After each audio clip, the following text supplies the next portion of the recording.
The United States F1 Grand Prix 20 years ago was a disgrace for Red Bull and other teams. Christian Horner once described the 2005 United States Grand Prix debacle as his biggest Red Bull regret. Newer Formula One fans might not be aware that there was only one U.S.-based F1 race 20 years ago, which took place at Indianapolis, as opposed to 3 currently on the calendar. This weekend's action unfolded at Texas Circuit of the Americas, which has since been a long-time home of the USGP. Red Bull enjoyed a memorable weekend, with Max Verstappen winning both the sprint race and the Grand Prix in Austin in dominant fashion to close the gap to championship leader Oscar Piastri to just 40 points.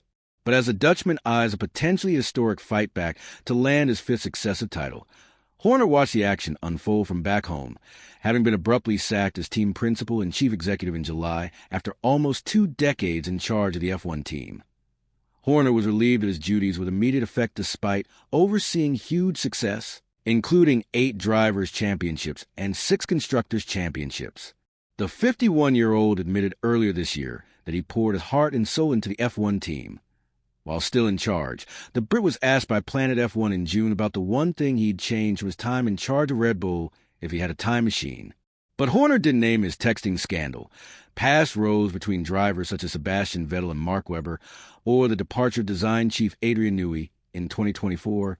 He instead went all the way back to his first season at the 2005 U.S. Grand Prix, where only 6 cars ended up taking part in the race, in what was a major PR disaster for sport.